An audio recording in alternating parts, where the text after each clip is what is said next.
Hey everyone, welcome back to the English Medium Podcast, your calm little corner on the internet where English feels less like a subject and more like a conversation you can actually relax into. And sometimes a little like therapy, too, because travel questions always pull out the bigger feelings hiding underneath the simple choices. Exactly. I'm Lily, and today we're asking a question that looks easy at first, but gets emotional really fast once you sit with it for a second. And I'm Raj. The question is, would you rather travel alone or travel with your family? Peace or people? Freedom or food-sharing chaos? Silence or constant commentary? Honestly, both choices sound lovely in different ways, and both choices also sound like they could test your patience, depending on the day, the mood, and how much sleep you got last night. That is exactly why this one matters. It is not really just a travel question, right? It is a question about what kind of experience you want, what kind of energy you need, and what kind of version of yourself is speaking loudly today. A solo trip and a family trip do not just change your location. They change your pace, your decisions, your emotional background, and even the way you remember the day later on. Yes, because one trip gives you space and the other gives you connection. One teaches independence and the other teaches patience. Depending on where you are in life, either one can feel like a gift. Let me ask you something honestly, Raj. Have you ever felt torn between needing complete quiet and needing to be around people at the same time? Because I think a lot of us live in that split. All the time. It is almost funny how the mind says, I need peace, but the heart says, please do not leave me alone for too long, because that is when the silence starts talking back. Yes, it is. It's like two parts of you are sitting at the same table, arguing politely but very firmly. One side wants a mountain, a book, and coffee. The other side wants laughter, sharing, and movement. And let us be honest, the second side also wants someone to steal fries from your plate and somehow make that feel normal and affectionate instead of deeply irritating. That is so true. Okay, let us start with solo travel, because that is where the freedom side really comes alive and starts waving its hands around. Ah, yes, the I am the main character experience. No family vote, no group chat, no long discussion about where to stop for lunch. Just you, your bag, your plan, and your instincts. Exactly. When you travel alone, everything becomes yours. Your time is yours. Your choices are yours. Your mistakes are yours.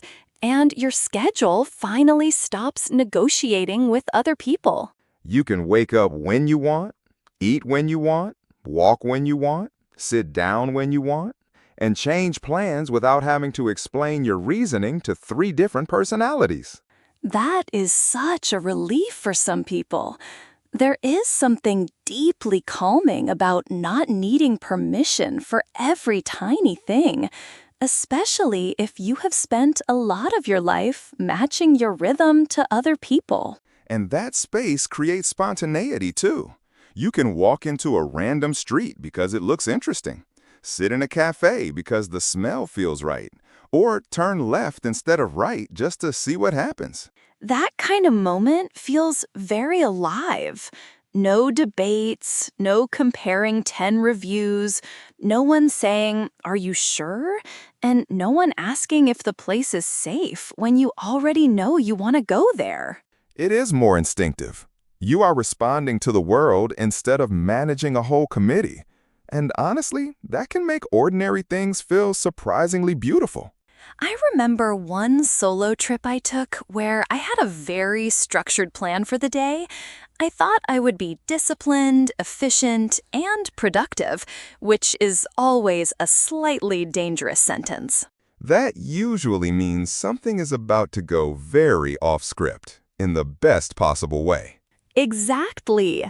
I got distracted by a tiny street market, then I stopped for tea, then I sat near a lake and did absolutely nothing for a while, and somehow that became the best part of the day.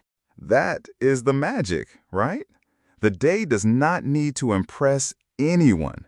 No one is grading the experience. You are allowed to have a peaceful, unproductive, quietly beautiful afternoon. Yes, and that can be such a powerful feeling when your regular life is full of deadlines, messages, and a constant sense that you should be doing one more thing. But let us not romanticize solo travel too much, because there is another side to it, and it shows up very quickly once you stop being distracted by the nice views and the coffee.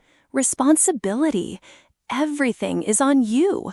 You are the planner, the navigator, the problem solver, the person checking the map, the person carrying the bag, and sometimes the person asking a stranger for help. And sometimes the confused tourist with 5% battery standing on a corner pretending to be calm while your phone becomes a tiny dramatic emergency.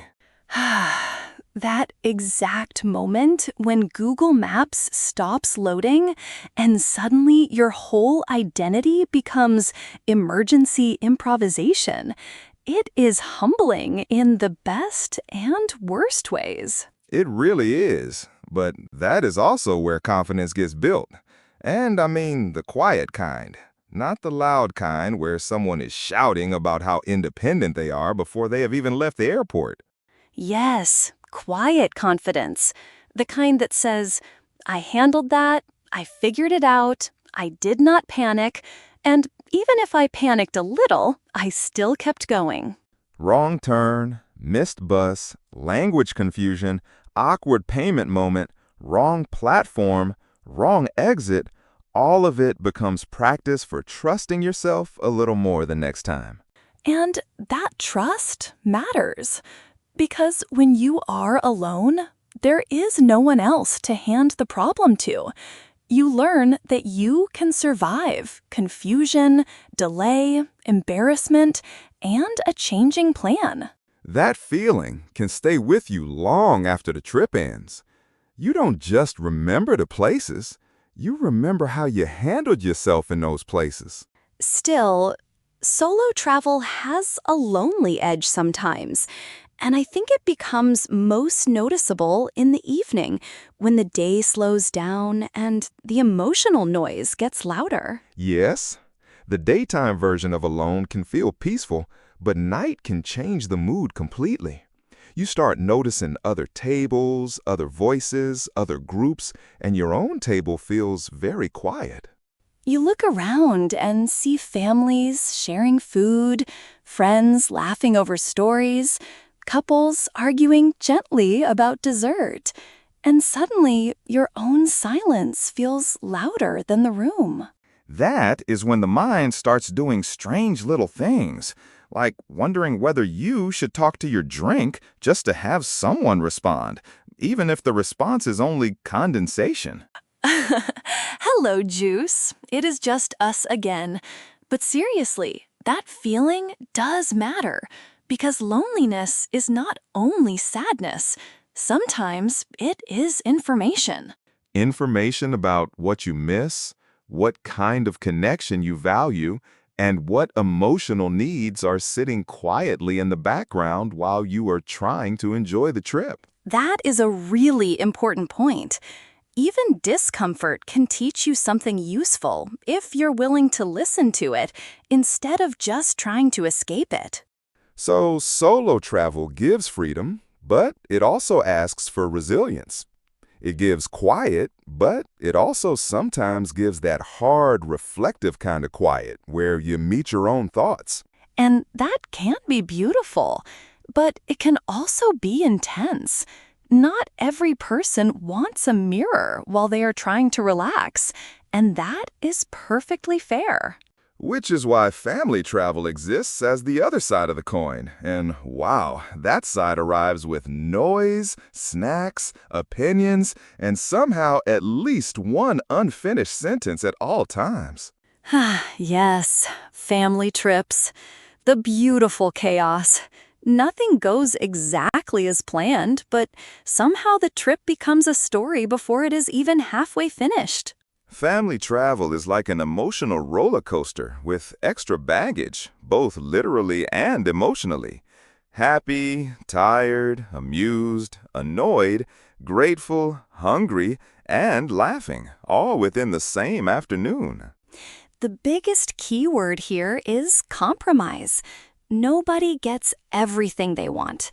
One person wants the beach, another wants a museum, someone wants a nap, and someone else wants ice cream immediately. And someone always says they are not hungry, then 5 minutes later starts asking if anyone is going to finish the fries or if those fries are just sitting there looking available. That person exists in every family, and somehow the role is both annoying and deeply familiar. It is almost like a family archetype at this point. Choosing a restaurant becomes a serious discussion, sometimes almost a negotiation, and somehow everyone acts like the outcome will determine the emotional future of the entire trip. It is true, though. People have preferences, allergies, moods, budgets, tiredness, and wildly different ideas about what counts as good food when everyone is far from home. One person wants familiar comfort food, one person wants to be adventurous, one person wants the cheapest option, and one person is already impatient before the menu even arrives. And then there is the classic moment where someone says, "I am fine with anything," which is never true, and the whole family knows it even before the sentence finishes. That phrase should probably come with a warning label. It sounds cooperative, but in real life, it usually means there are several hidden opinions waiting to emerge. Still, despite all the tension, there is something special about family trips because they are not just about the destination. They are about relationships moving through a shared space. Yes, and that shared space makes you notice things. You learn to be patient when someone is slow, to be flexible when plans change, and to laugh instead of melt down over small disappointments. That is a real skill. Family travel trains you to care about other people's needs without disappearing completely, which is harder than it sounds when everybody is tired. And often, the best memories are the imperfect ones. The missed turn, the delayed train, the wrong hotel entrance, the weird snack stop, the accidental detour that everybody later remembers fondly. Exactly. The polished itinerary is rarely what you remember most. You remember the tiny disasters and the laughter that followed them, especially when everyone was already a bit exhausted. Like the cousin who fell asleep in the car and started snoring like a tiny engine, or the parent who insisted they were not tired and then slept before the bags were even unpacked. Yes, and those moments become family folklore. They get repeated at dinners, in messages, and at future gatherings until the story becomes bigger than the original event. That is the beauty of family travel. The place matters, but the people matter more. The trip becomes a shared memory instead of just an individual experience. And that can make an unfamiliar place feel safer too. You are not carrying the whole emotional weight alone. You have witnesses, companions, and sometimes very loud commentators. Which can be comforting, even when it is exhausting. Because not being alone in a strange place can turn the trip from intimidating into manageable. Of course, family travel also has its own pressure points. Different sleep schedules, different food preferences, different walking speeds, different budgets, and different levels of patience can all collide. Exactly. Someone wants to shop, someone wants to rest, someone wants photos, someone wants silence, someone wants to keep moving, and someone wants everyone to stop arguing about the same street corner. And even with all of that, there is still love in the middle of it. Sometimes love is not soft music and perfect coordination. Sometimes it is a messy car ride and people still showing up for each other. That is why family travel can feel so real. You cannot pretend to be perfectly independent, and you cannot avoid other people's rhythms. You have to negotiate your way through the day. Which brings us to the deeper question underneath all of this. Maybe the real choice is not just alone or family. Maybe it is whether you need space or belonging more in this season of life. Yes, because sometimes you travel alone to breathe, think, and reset. And sometimes you travel with family to reconnect, celebrate, and remind yourself that life is not meant to be carried alone. I think people also change over time. When you are younger, family trips can feel like the default, the safety net, the built-in community. Later, solo travel can start to feel like a freedom you did not realize you were missing. Or the other way around. Some people discover themselves only when they are alone, and others discover themselves through the way they behave with family, especially when everyone is tired and things are imperfect. That is such a good point. Family can show you who you are when you are patient, irritated, generous, stubborn, or quietly helpful. It reveals a lot. And solo travel reveals who you are when nobody is rescuing you, reminding you, or voting with you. It shows you the shape of your own confidence. So, if I had to make the case for solo travel in one sentence, I would say it gives you freedom to meet yourself without distraction. And if I had to make the case for family travel in one sentence, I would say it gives you people to meet yourself with, which is a very different kind of richness. I love that. It makes both choices sound valuable instead of competitive, which is honestly how these questions should be treated most of the time. Yes, because travel is not one size fits all. The same person might want one thing in January and the exact opposite in July, depending on life, mood, and how much they need a reset. Sometimes you want total control over the day. Sometimes you want to surrender the decisions and let the group carry part of the mental load for you. And sometimes you want to be around people without having to be emotionally available every minute, which family trips can accidentally demand and solo trips can generously avoid. That is very honest.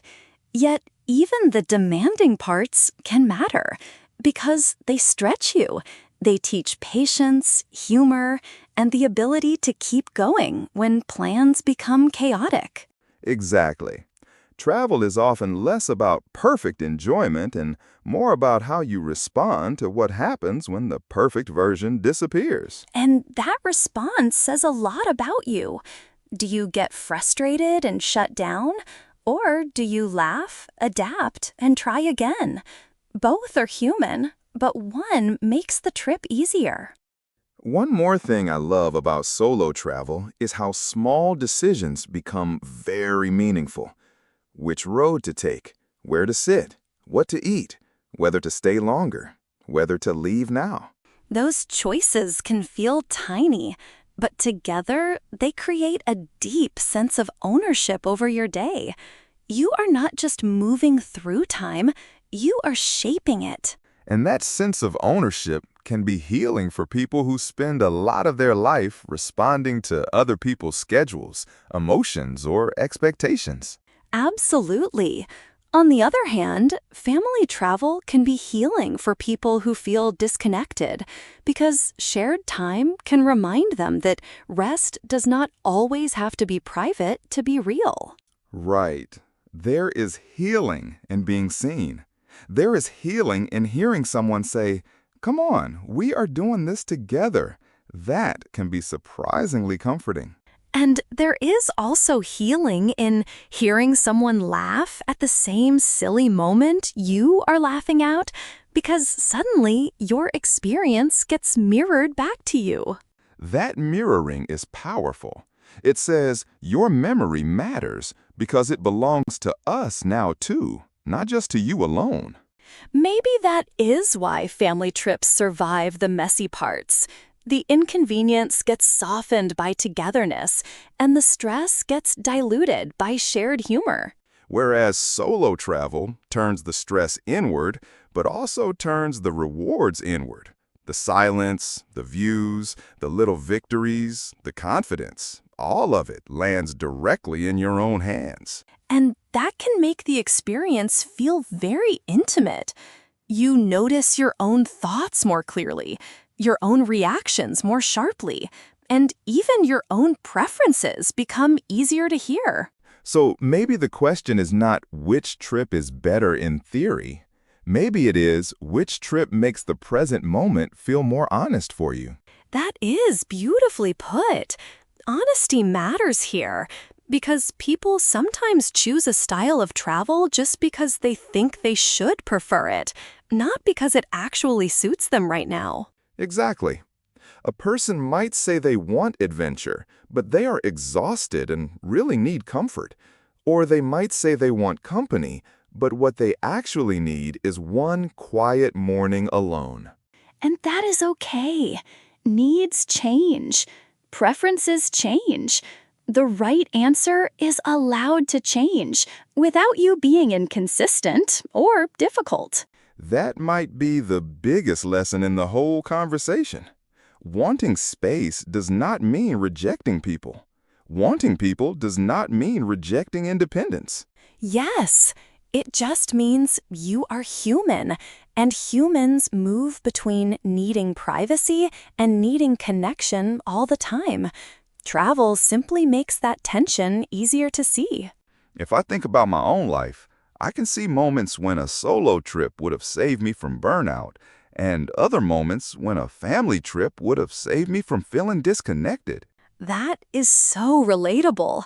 Sometimes the best trip is the one that gives your nervous system what it has been asking for, quietly, even if you did not notice the request at first. And sometimes the best trip is the one that reminds you that joy can be noisy, shared, and slightly chaotic, and that does not make it less meaningful.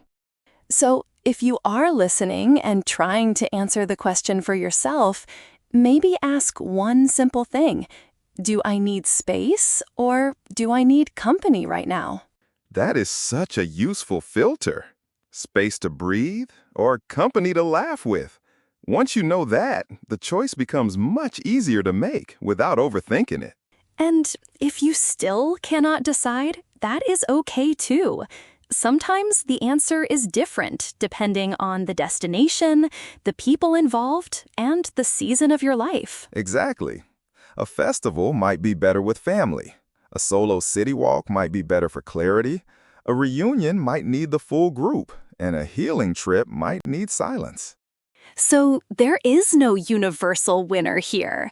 There is only the version of travel that fits your needs, your energy, and your current emotional weather.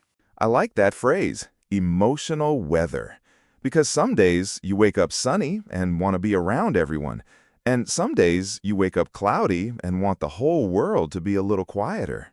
And travel gives you a chance to honor that weather instead of fighting it. You can choose the trip that matches the kind of day, month, or year you are living through. That is a calm way to think about it. Not as a competition, but as a matching exercise between your needs and your environment. Exactly. And the more honestly you choose, the more likely you are to enjoy the experience, instead of just performing the experience for other people. That is such an important distinction. People often plan trips to look a certain way, but the real goal is to feel something that matters while you are there. Yes, and that feeling might be freedom, peace, safety, laughter, closeness, or even just relief. All of those are valid reasons to travel. And all of them can be found in different ways. Solo travel can give freedom and relief.